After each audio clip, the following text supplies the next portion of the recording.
خب سر عروسکمون کامل شد. میریم برای بدن عروسکمون. برای بدن زرافه ما میخوایم این قسمت کف پاها رو از رنگ قهوه‌ای استفاده کنیم و بدن زرافمون رو رنگ زرد بکنیم. برای قسمت کف پاش یه حلقه جادویی دوباره میزنید. داخل حلقمون 3 تا پای کوتاه، 1 2 3 تا پای کوتاه میزنید.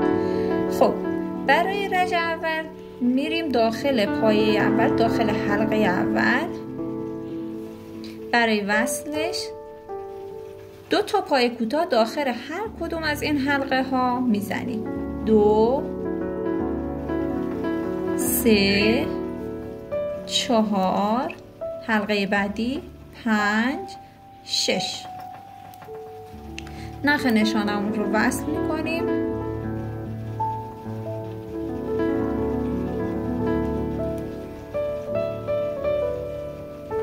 خب برای رج بعد 6 تا پایه این رج داشتیم. برای رج بعد پایه اول تک، داخل حلقه اولی 1 پایه، داخل حلقه بعدی 2 تا پایه میزنیم. افزایش 3 4 تک، 5 افزایش، 6 تک، 7 افزایش.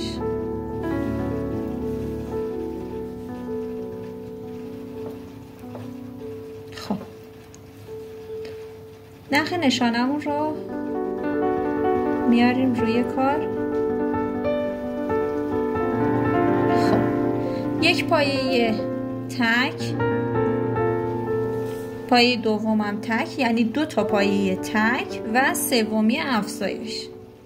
3 4 5 6 تک، 7 هفتمی داخل حلقه هفتم افزایش.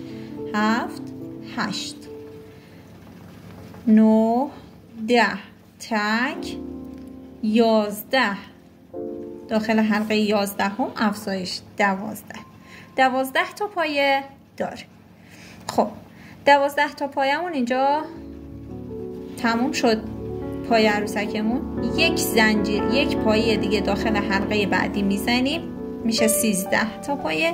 و این پایه بست. پایه بست به چه صورت بود؟ داخل حلقه میکنیم قلاب رو، 1 دفعه نخ رو دور قلاب میپیچیم، بیرون میاریم، از این حلقه ای که روی قلابمون هم هست رد میکنیم.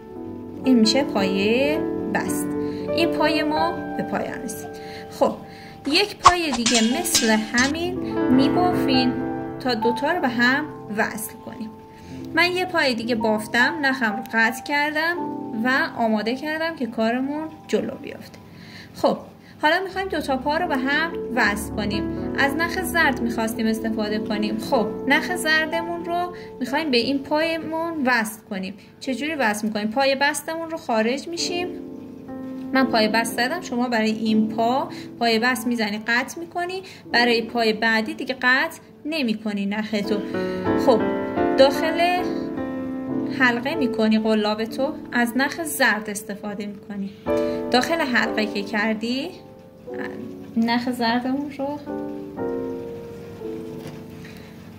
دور قلاب میپیچیم و از 2 تا حلقمون رد میکنیم. به این صورت نخ زردمون وصل میشه به پا و 2 تا نخمون رو میکشیم تا این محکم میشه. 1 زنجیره میزنیم و به پای دیگه‌مون وصل میکنیم. پای ما حالت یک مثلثی شده. ما داخل اون حلقه‌ای که جفت زدیم، یعنی افزایش داشتیم، وسط این 2 تا پایه‌ای که داخل 1 پایه زدیم، داخل این 1 پایه بست میزنیم. 2 تا پا به هم وصل میشه. نخ نشانمون رو از اینجا خارج میکنیم و این قسمت بست میکنیم داخل همین حلقه‌ای که پای بست زدیم. خب نخ نشانمون رو میاریم روی کار. حالا با نخ زرد میخوایم ادامه بدیم. برای تمیزی کارمون حواستون پرت نشه این نخ قیچی میکنم که دیگه خیالمون راحت باشه. خب حالا 5 تا پایه میبافیم. 5 تا پایه. تا اینجا پایه بست زدیم. 5 تا پایه تک. 1 2 3 4 5. 5 تا پایه تک و یک افزایش. داخل پایه بعدیمون افزایش انجام میدیم، یعنی 2 تا پایه رو داخل یک پایه افزایش شد. 5 6 7 تا پایه. 5 تا پایه دیگه هم ساده میبافیم تک، یعنی 7 8 9 10 11 12. رسیدیم به وسط 2 تا پا که زنجیره زده بودیم. زنجیرمون اگه دقت کنید 2 تا حلقه داره، یعنی یک حلقه این طرف کارمون هست، یک حلقه هم این طرف کارمون، یعنی اگه دیده بشه توی ویدیو یک حلقه این و یک حلقه اون طرف. ما حلقه طرف خودمون رو میگیریم، یک پای کوتاه داخل حلقه میزنیم. پایه‌مون رسید به 13 تا پایه. داخل حلقه بعدی از پای دوم 5 تا پایه دوباره میزنیم. 5 تا پایه تک. 13 تا پایه اینجا داشتیم، دوباره میشماریم. 5 تا 13 14 15 16 17 18 تا پایه شد. پایه ششم از پای دوم داخلش 2 تا پایه کوتاه میزنیم، یعنی افزایش. 18 19 20. یه افزایش داشتیم شد 20 تا. 5 تا پایه کوتاه دیگه میزنیم تک. 21 22 23 24 25. دوباره رسیدیم به زنجیرمون. گفتیم یه حلقه اون طرف داشت زنجیرمون، یه حلقه این ور. حلقه این طرف خودمون رو باز دوباره میگیریم و یک پایه کوتاه میزنیم داخلش. رسیدیم به انتهای رژم. به این صورت 2 تا پا به هم وصل شد و پایه‌مون رسید به 26 پایه. 26 پایه. خب دوباره نخ نشانمون رو میندازیم روی کار، ادامه میدیم. 6 تا پایه تک. 1 2 3 4 5 6. یکی افزایش، یعنی داخل همون پایه‌ای که رنج قبل افزایش دادیم داخل همون پایه دوباره باید افزایش انجام بشه. 1 2 افزایش. 6 تا پایه تک با 2 تا میشه 8 تا. دوباره 6 تا پایه تک. 8 9 10 11 12 13.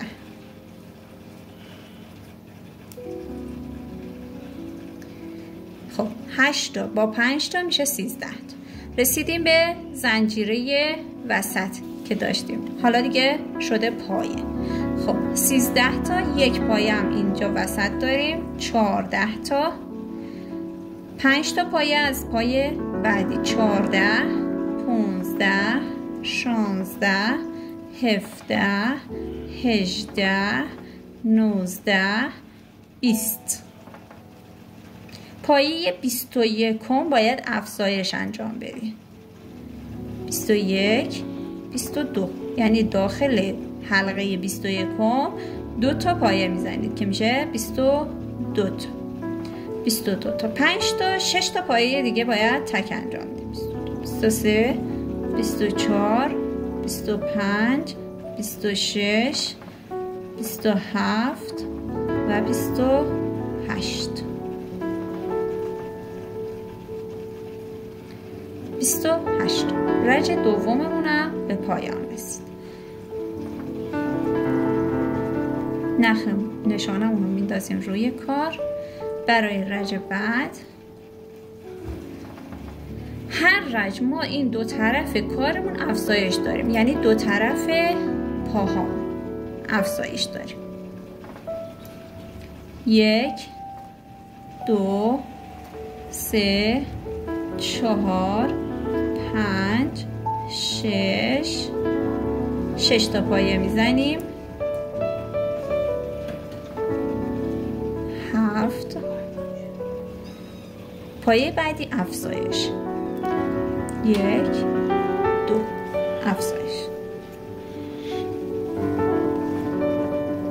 1 2 3 4 5 6 7 8 9 10 11 12 13 تا پایه تک داریم وسطش و یک افزایش.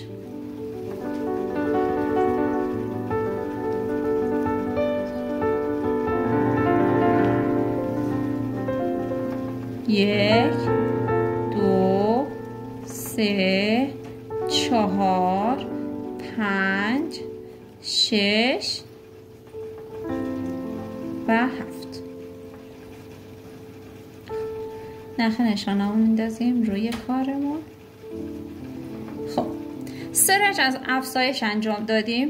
3 رج دو طرف کارمون رو افزایش انجام دادیم. از الان میخوایم ساده بافی کنیم، یعنی همین تعداد رو 3 رج یا 4 رج ساده بافی انجام بدیم. 1 2 ساده بافی یعنی چی؟ یعنی کل کارمون افزایش نداریم. داخل هر پایه یک پایه میخوره، داخل هر حلقه یک پایه میخوره. 2 3 4 5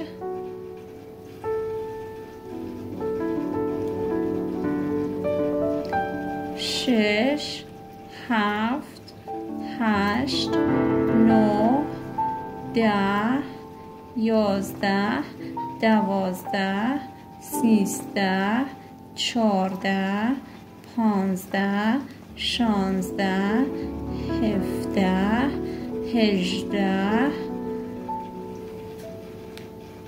18 19 20 21 22 23 24 25 26 27 28 29 30.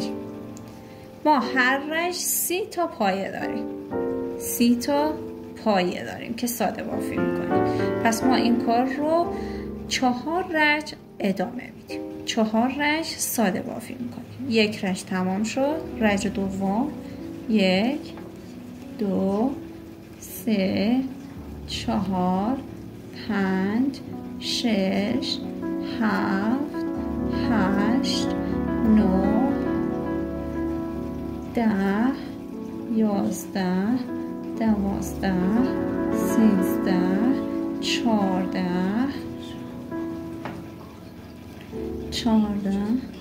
15 16 17 18 19 20 21 22 23 24 25 26 27 28 29 30.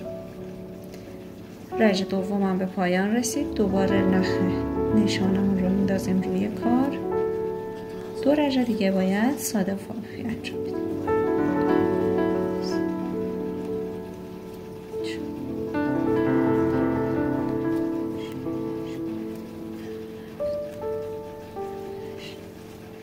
اگه سرعت کار من زیاده و نمیتونید با هماهنگ با من ببافین، یوتیوب این قابلیت رو داره که شما سرعت ویدیو رو کم کنه و با اطمینان خاطر ببافید.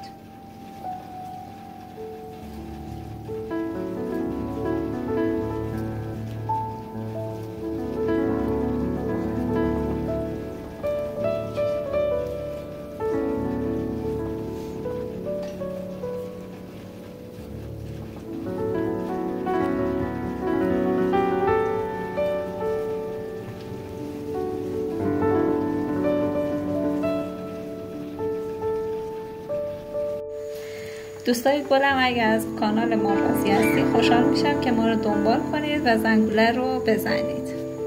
خب 4 رنج ساده بافیمون رو انجام دادیم. حالا میخوایم برای کاهش جمع شدن کارمون، خب همونطور که دو طرف کارمون افزایش داشتیم الان میخوایم همون دو طرف کاهش انجام بدیم. خب نخ نشانمون رو میاریم روی کار، میشموریم ببینیم تا کنار کارمون چند تا پایه میشه.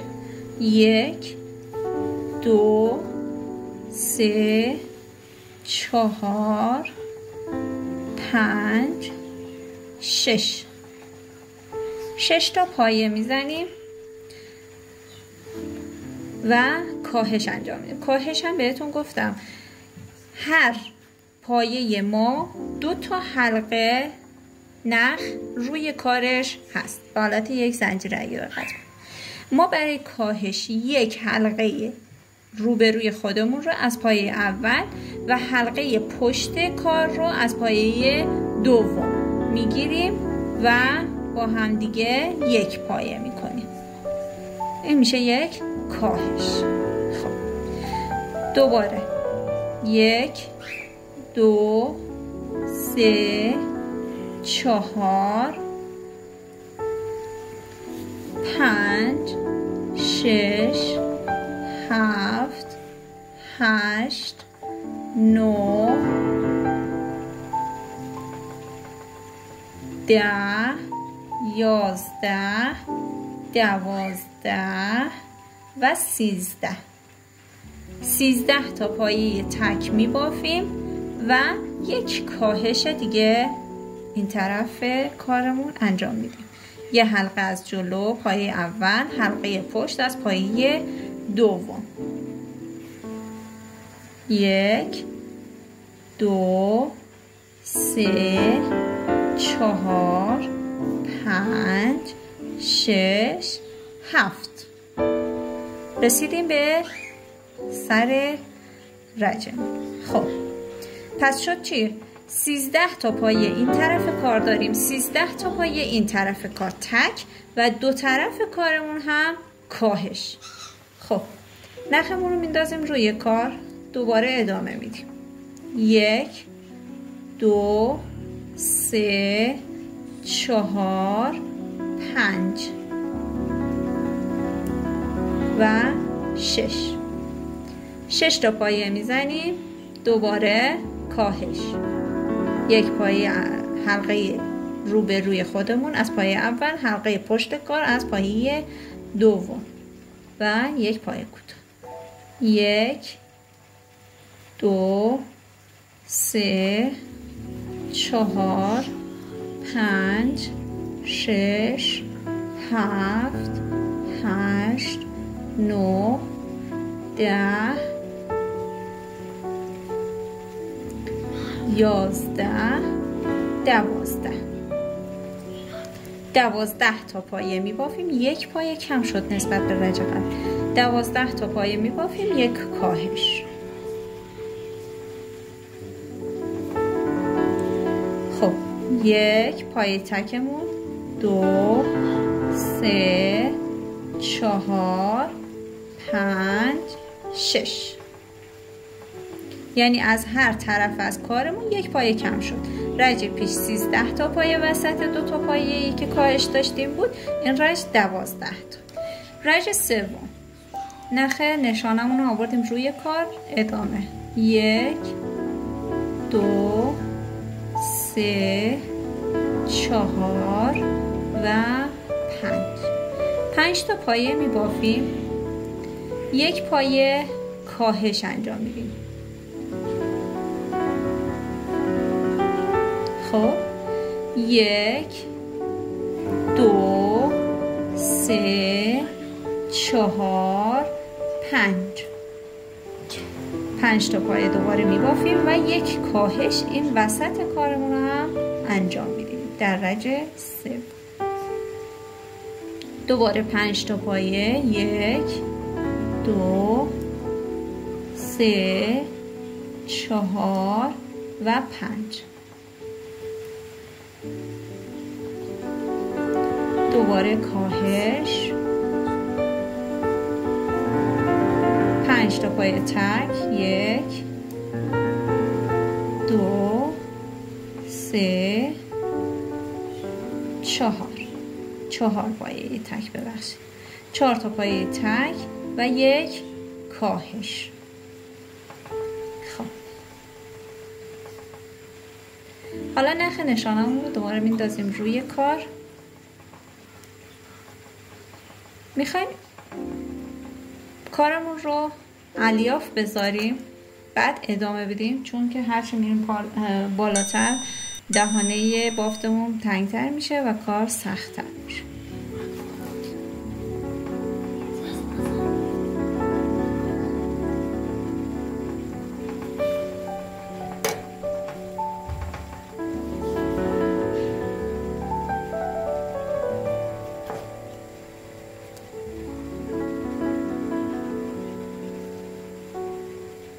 داخل این پاهامون رو کامل با الیاف پر میکنیم. از نوک قیچی، اگه نوک قیچیتون تیز نیست میتونید از یه خیلی استفاده کنید. داخلش رو کامل پر میکنید.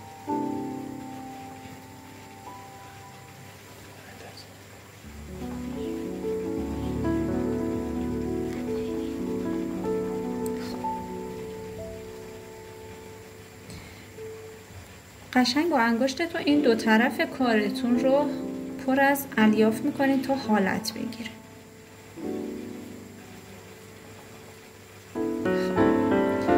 بریم برای رنج بعد. این رنج ما هر 2 تا پایه تک یک کاهش انجام میدیم تا بافتمون کامل جمع بشه. نخ نشانمون میاریم روی کار، 1 2 و کاهش، 1 2 و کاهش، یعنی هر 2 تا پایه یک پایه کاهش انجام میدیم. 1 2 کاهش، 1 2 کاهش، 1 2 کاهش، 1 2 و کاهش.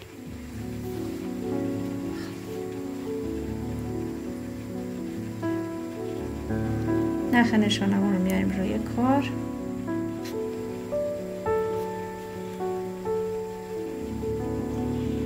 این رنجم دوباره همون کار رو تکرار میکنیم. هر 2 تا پایه یک پایه کاهش، 1 2 کاهش، 1 2 کاهش،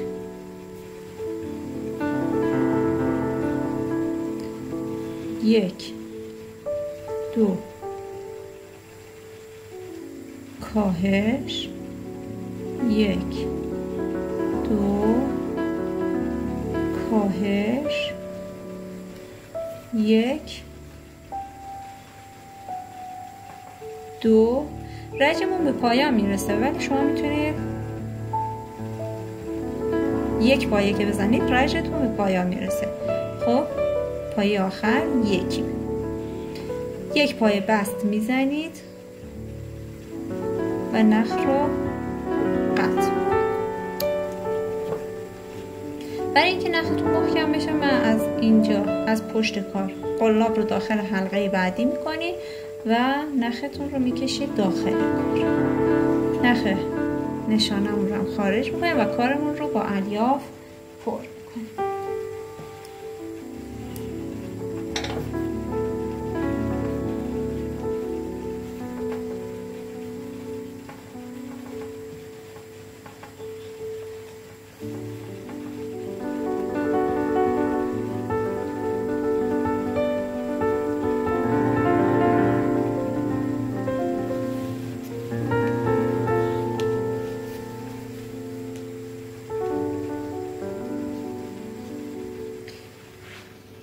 کامل این الیاف رو با نوک قیچیتون فشار بدین تا این دو طرف کارتون حالت یک برجستگی داشته باشه و این برجستگی دیده بشه.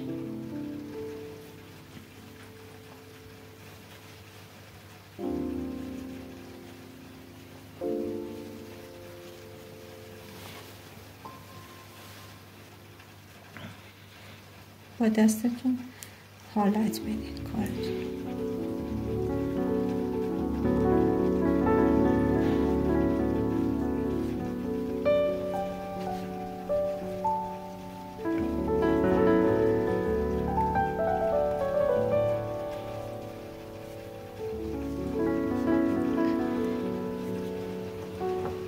بدن عروسکمون به این شکل میشه. چون عروسکمون کله گنده‌ایه، مشخصه که سر عروسک از بدنش گنده تره دیگه، چون اسمش عروسک کله گنده. میریم تا برای بقیه آموزش.